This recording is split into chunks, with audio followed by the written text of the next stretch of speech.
C'est un peu un enfer. J'ai dû me réveiller peut-être 3-4 fois pendant la nuit. Je suis pas mal au crâne aussi.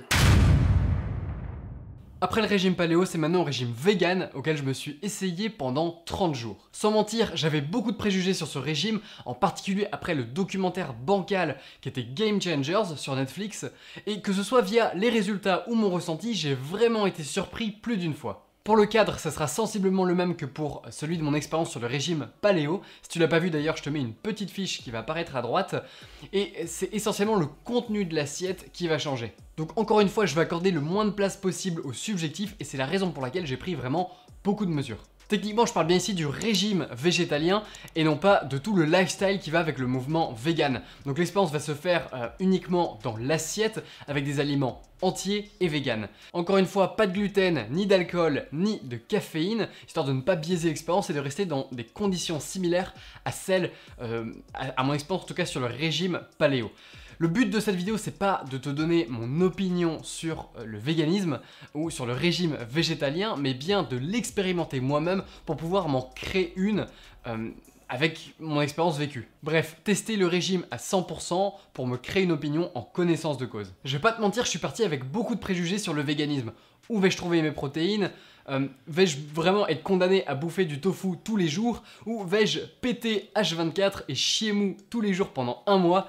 Voilà, que de questions qui trouveront une réponse pendant cette expérience. Les règles, tu les connais, pas de produits animaux quels qu'ils soient. Dans la continuité de mon expérience avec le régime paléo, j'évite au maximum les produits transformés, mais je suis obligé de les réintégrer un minimum, tout simplement parce que la plupart des sources de protéines véganes sont des produits transformés. Oui, je sais, il y a des protéines dans les légumineuses, dans les céréales et dans certains légumes, mais pour accomplir, en tout cas pour arriver à mes besoins en protéines, ça sous-entendait que je devais forcément passer par quelques produits comme le tofu, le tempeh, etc. Mais j'y reviendrai. J'anticipe les commentaires sur le sujet. Non, je ne me suis pas supplémenté en vitamine B12, tout simplement parce que le corps est capable de faire de très grandes réserves et 30 jours, ce n'est pas assez pour développer toute forme de carence à ce niveau-là, quelle qu'elle soit.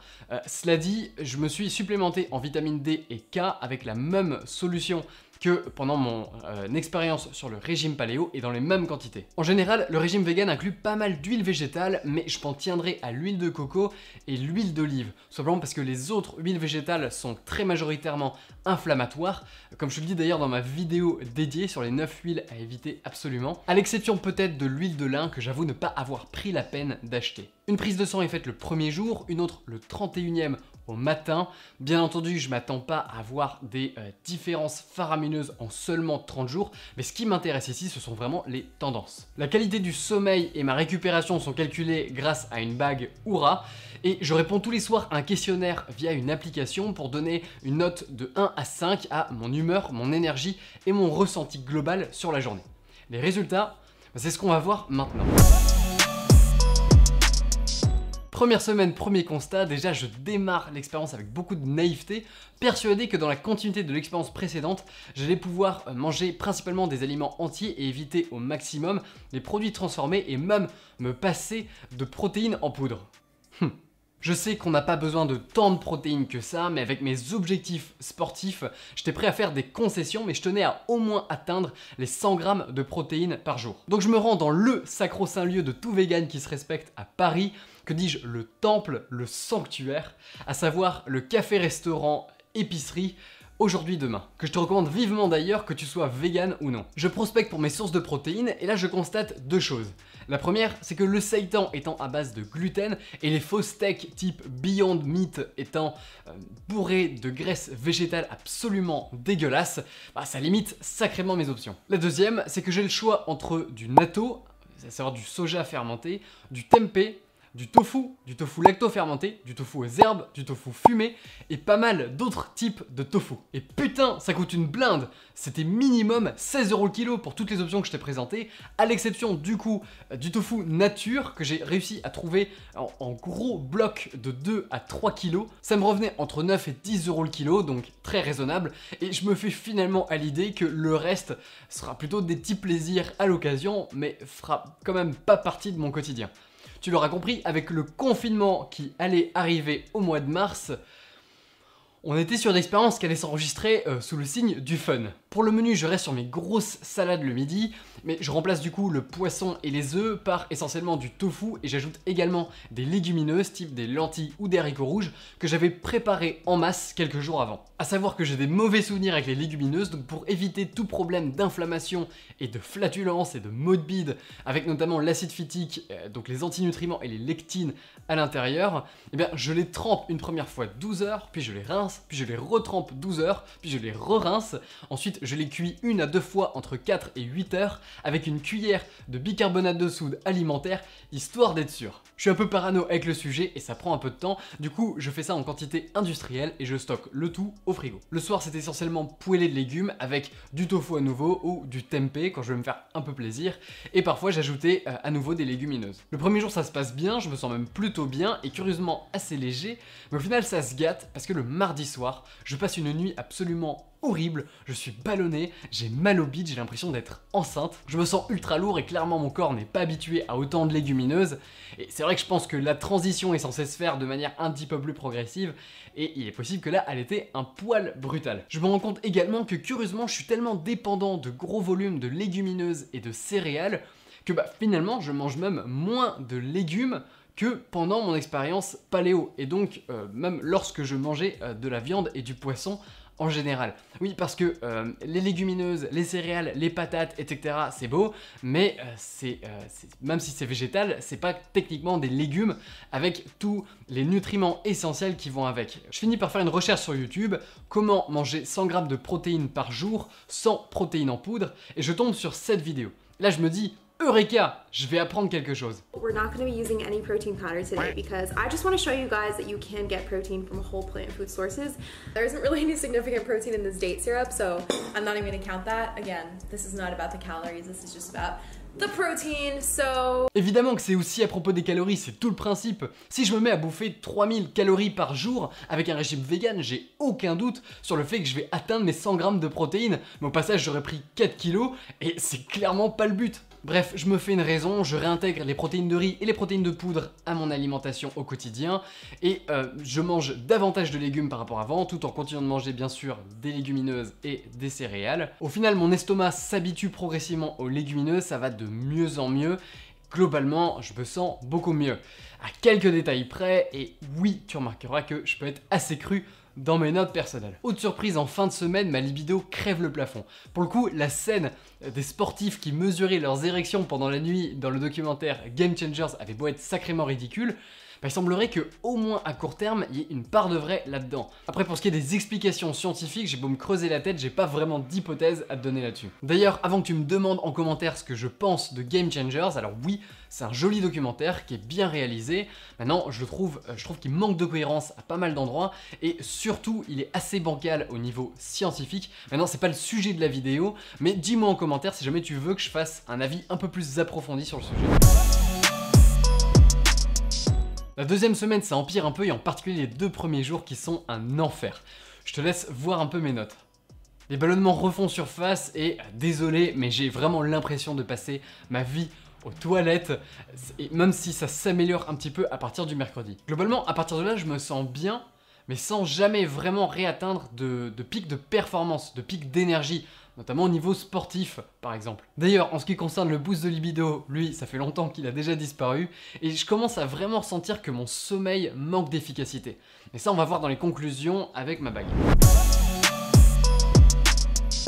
La troisième semaine marque 2 éléments importants. Le premier, c'est que c'est le début du confinement en France, ce qui veut dire que je vais devoir tenir encore ce régime pendant les 2 premières semaines du confinement sans savoir si je serai en mesure de faire mes prises de sang à la fin de l'expérience, étant donné que je ne sais pas si les laboratoires vont rester ouverts et à quel point du coup le personnel médical va être sollicité à cause de ça. Le deuxième, c'est que je me réchauffe le cœur en faisant la découverte des protéines de soja texturées et des yaourts de soja fermentés qui rajoutent clairement de la variété sur le plan culinaire. La baisse d'énergie que tu peux voir le vendredi et le samedi, ça vient en fait d'une énorme insomnie que j'ai eu le jeudi soir. Je suis incapable de t'expliquer pourquoi, c'est juste comme ça, et de manière générale, je mettais beaucoup plus de temps, enfin, j'avais l'impression en tout cas, de mettre beaucoup plus de temps à m'endormir. Je passe vraiment du temps dans mon lit, je consacre du temps à mon sommeil, mais en tout cas, il me paraît beaucoup moins récupérateur, en tout cas, c'est mon ressenti à chaque fois que je me réveille le matin. Bon, c'est un peu un enfer. J'ai dû me réveiller peut-être 3-4 fois pendant la nuit. Je suis du temps à m'endormir en ce moment.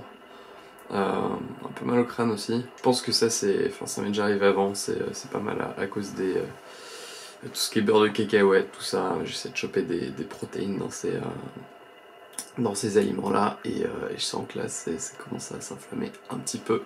Pour le reste, sinon j'ai fait beaucoup de rêves cette nuit, ça fait un petit temps que ça m'était pas arrivé, j'en faisais beaucoup plus dans l'expérience précédente. Donc ça c'est plutôt bien, mais bon, je me suis quand même mis au lit à 22h10 pour me réveiller à 7h30. Donc voilà, sommeil réparateur parce que j'y ai passé du temps, mais pas ultra efficace quoi. Quatrième et dernière semaine de l'expérience, le score est vraiment bas. Et je sais, tu pourras toujours te dire c'est au-dessus de la moyenne, mais il faut savoir que moi, même quand je suis de mauvaise humeur ou dans une mauvaise énergie, j'ai tendance à être assez optimiste en fait au final quand je donne des notes en fin de journée.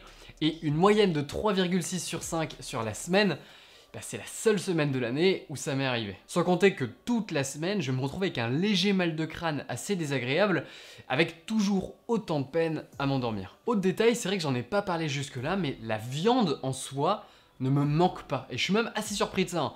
Vers la fin de l'expérience, la viande en elle-même ne me manque pas.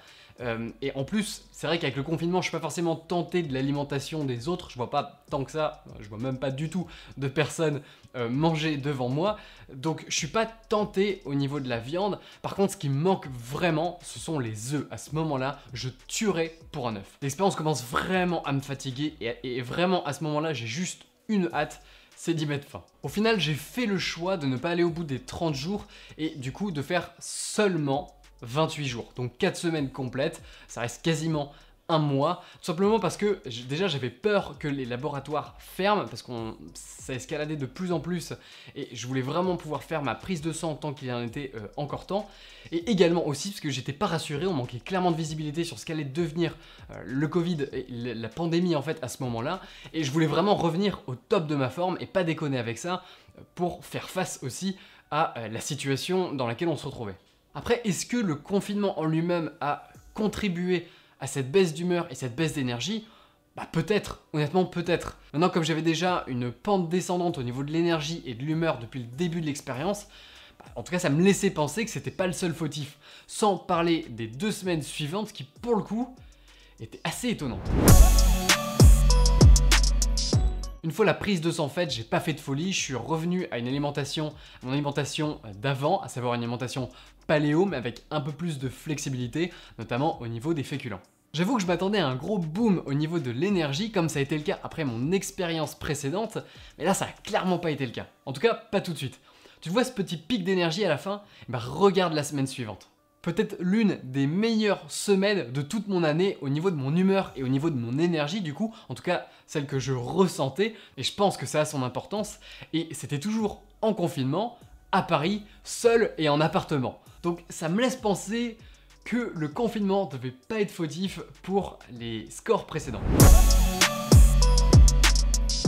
Je passe rapidement sur le sujet, tu as pu voir que mon énergie et mon humeur se sont progressivement dégradé depuis le début de l'expérience jusqu'à réatteindre un pic 2 semaines après l'expérience. Néanmoins, je trouve quand même intéressant de voir à quel point j'ai ressenti parfois des bénéfices ponctuels et à court terme. Pour ce qui est du sommeil, comme d'habitude, je me suis servi de ma bague Oura qui traque en fait la qualité de mon sommeil, ma récupération, mon activité physique avec des mesures en fait comme mon rythme cardiaque, sa variabilité, la température de mon corps, etc. etc. D'ailleurs, j'ai vu les demandes en commentaire, je ferai bientôt une vidéo entière consacrée à cette bague. Ici, tu peux voir que globalement, tous les marqueurs se sont soit détériorés progressivement avec le temps, soit sont devenus assez imprévisibles et inconstants, on va dire. Ils sont à chaque fois comparés à une courbe rouge qui représente en fait le temps que j'ai passé littéralement dans mon lit, histoire de ne pas biaiser l'expérience sur les heures à laquelle je me couchais, en tout cas de prendre en compte ce facteur-là. parce que je suis humain et il m'arrive de me coucher un peu plus tard, soit parce que j'ai du travail, soit parce que je suis juste un peu mal organisé et je fais preuve d'un peu de procrastination, ça m'arrive. Le Readiness Score indique à quel point j'ai récupéré, à quel point j'ai de l'énergie à revendre pour la journée. Ensuite, tu peux voir l'efficience de mon sommeil, c'est-à-dire à quel point mes dodos étaient réparateurs par rapport au temps que je passais dans mon lit. Selon la bague, en soi, les mesures étaient pas mauvaises, mais je me levais vraiment le matin avec cette sensation d'être beaucoup moins frais que d'habitude. Vient ensuite le sommeil paradoxal, qui est en fait la phase de sommeil pendant laquelle tu rêves et qui est du coup la plus récupératrice aussi, notamment pour ton cerveau. Là, tu peux voir que c'est assez inconstant. J'ai vraiment eu d'excellentes nuits pour ça et d'autres nuits absolument horribles. Il n'y a pas vraiment eu, j'ai pas réussi à cerner de constante, en tout cas, j'ai pas réussi à cerner de points communs entre ces différentes nuits. Donc j'ai pas vraiment plus de retour à te faire à ce sujet-là. Ensuite, le sommeil profond, qui est la phase de sommeil la plus récupératrice, notamment pour les muscles. En général, elle se trouve entre 1h45 et 1h50 par nuit en ce qui me concerne. Là, tu peux voir que globalement, c'était 15 minutes de moins en moyenne. Et enfin, la latence de sommeil, qui est donc le temps que je mets à m'endormir. Et pour ce qui est de mon ressenti, en tout cas, c'était le pire. Et déjà, dans les mesures, tu peux voir que globalement, je mettais 50% de temps en plus pour m'endormir, même si j'ai l'impression que la bague est sacrément généreuse à ce niveau-là. Dans ma tête, en tout cas dans mon ressenti, c'était bien pire que ça, mais encore une fois, je pourrais être biaisé, d'où l'importance d'avoir ce type de mesure. Mon cholestérol total a beaucoup baissé, mais mes ratios, et souviens-toi, c'est vraiment les ratios qui sont importants dans le cholestérol, mes ratios n'ont pas vraiment bougé. J'ai quand même perdu un peu de sensibilité à l'insuline, ce qui n'est pas vraiment étonnant, vu la quantité de glucides que je mangeais avec les légumineuses et les céréales, en tout cas qui était bien supérieure à ce que je mange d'habitude. Ici, mon ratio est passé de 0,87 à 1,26.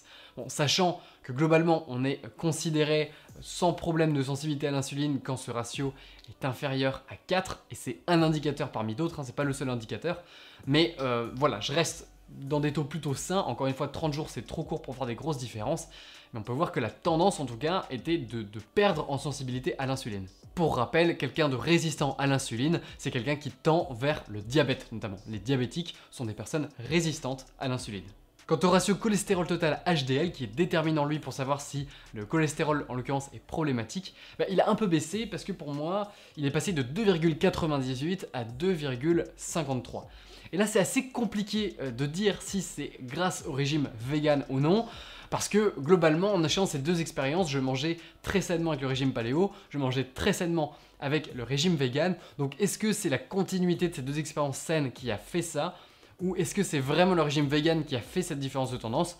J'ai pas forcément la réponse, mais au moins on sait que le régime vegan ne m'a pas fait empirer mon taux de cholestérol, mes ratios de cholestérol. Mon taux de CRP, donc de protéines C-réactives, lui est excellent. C'est un marqueur d'inflammation et pour rappel, le CRP peut avoir des pics jusqu'à 48 heures après une séance de sport et on reste dans des valeurs saines. Donc même si ça a baissé, comme j'avais dit pour ma vidéo sur le paléo, même si ça a baissé, on reste dans des valeurs saines. Donc est-ce que c'est dû au régime vegan ou non? J'ai pas forcément la réponse, mais au moins on sait que le régime ne l'a pas fait augmenter. Si tu veux voir toutes les différences en détail et pour éviter que la vidéo ne soit trop longue, je te mets un lien en description pour que tu télécharges une fiche que j'ai faite avec ma comparaison, en fait une synthèse de ma comparaison détaillée des deux prises de sang, si jamais ça t'intéresse d'aller plus loin, ou notamment de comparer ces prises de sang avec les tiennes, en tout cas si ça t'intéresse. En bref, pas de gros changements radicaux sur le plan sanguin, en tout cas via le bilan sanguin, en tout cas beaucoup moins. Moi je m'attendais à des pires scores que ça vu le ressenti que j'ai eu. Après comme quoi tout n'est pas forcément justifiable de manière rationnelle avec une prise de sang, en tout cas pas les marqueurs que j'ai cherchés. Encore une fois je suis pas médecin et il y a peut-être des marqueurs qui auraient été plus pertinents que je ne connais pas, en tout cas avec lesquels je suis pas familier.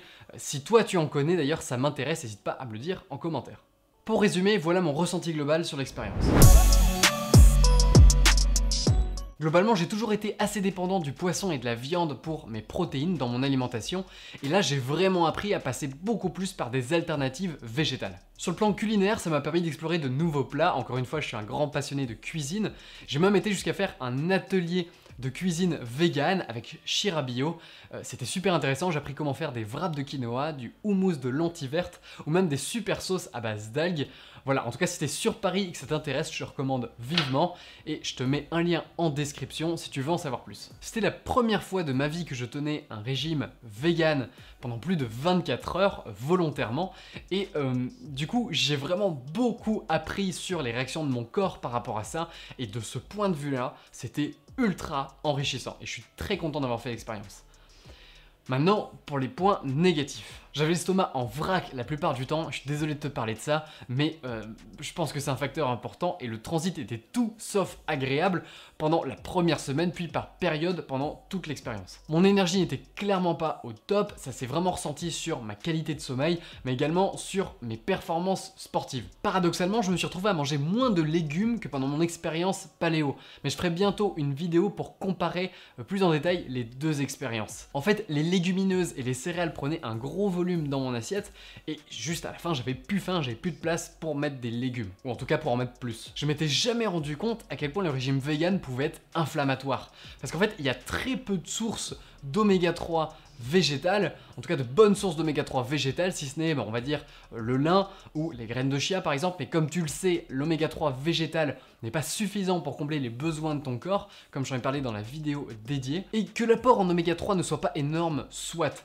Mais le problème, c'est que toutes, et je dis bien toutes, les sources végétales de protéines en dehors des légumes, que ce soit du coup céréales, légumineuses, tofu, etc., donc qui rentrent dans la catégorie légumineuse avec le soja qui est une légumineuse, bref, toutes ces sources de protéines végétales ont un ratio d'oméga 6 énorme par rapport à leur contenance en oméga 3. Donc c'est forcément inflammatoire au niveau des équilibres d'acides gras polyinsaturés et ce déséquilibre me paraît juste inévitable. D'ailleurs, si tu as des solutions par rapport à ça, dis-le moi dans les commentaires, ça m'intéresse vraiment et peut-être que je referai l'expérience avec d'autres solutions du coup, mais là j'ai vraiment ressenti la différence et pour moi c'est la raison principale en tout cas de mon mal-être, on va dire, de la façon dont j'ai vécu cette expérience. A savoir que avant que tu me le mettes dans les commentaires, un ratio oméga 3, oméga 6, ça c'est un ratio de 1 pour 4, donc minimum 1 pour 4, minimum 1 g d'oméga 3 pour 4 g d'oméga 6. Si tu as une solution pour suivre ce ratio en étant vegan, je suis preneur. Ça manque clairement de bonne graisse. À part l'avocat et l'huile d'olive, je vois vraiment pas où on peut avoir des bonnes sources de graisse. Encore une fois, les amandes, les noix, etc., tout ce qui est oléagineux, c'est très riche en oméga 6, c'est pas forcément des bonnes sources de graisse en grosse quantité. Et donc c'est compliqué d'avoir un régime faible en glucides, par exemple, si on est habitué à ça avec le régime vegan. Puisque toutes les sources de protéines végétales communément utilisées dans le régime vegan sont riches en glucides, à savoir légumineuses et céréales. J'ajouterai aussi qu'il me paraît impossible d'être en accord avec de gros objectifs au niveau fitness, sur le plan fitness, sans se complémenter en protéines en poudre. C'est possible en étant végétarien, mais pas en étant vegan, ou en tout cas si ça l'est, c'est avec très peu de flexibilité. Encore une fois, moi ce que je recherche, c'est un lifestyle, donc quelque chose qui va être tenable sur le long terme. Maintenant, ce que j'en apprends, qu'est-ce que je vais changer dans mon alimentation après ça? Bien, même si je reviens à la consommation de viande et de poisson, j'ai incorporé davantage maintenant de journées plutôt végétariennes que véganes, mais en tout cas de journées beaucoup plus concentrées sur le végétal et des journées où je me passe du coup de viande et de poisson. En tout cas, c'est le cas jusqu'à ma prochaine expérience. D'ailleurs, si tu as des idées, n'hésite pas à me les mettre en commentaire. Je tiens à préciser que j'ai vraiment rien contre le véganisme et j'ai vraiment beaucoup de respect pour ses adeptes. Simplement, je trouve que c'est un régime qui est davantage fait par conviction que pour des raisons de santé. Dans la mesure où devenir vegan, c'est faire des concessions, certaines concessions au niveau de l'alimentation et de la santé pour une conviction plus large et pour laquelle j'ai énormément de respect. Après, je pourrais, si ça t'intéresse, peut-être m'exprimer davantage sur mon opinion là-dessus. Si c'est le cas, dis-le moi en commentaire. En tout cas, si ça se fait un jour et que tu veux surtout pas le manquer, n'oublie pas de t'abonner et de cliquer sur la petite cloche pour recevoir la notification quand ce sera le cas. Je tenais à rendre la vidéo la plus objective et factuelle possible et j'espère que ce format et cette approche de la nutrition te plaît. Pour rappel, si tu veux voir l'analyse détaillée et le avant-après de mes prises de sang, je te mets un lien pour télécharger ça en description. Sur ce, je te dis à très vite pour des prochaines expériences plus ou moins farfelues. D'ici là, prends soin de toi, ton cerveau te remerciera.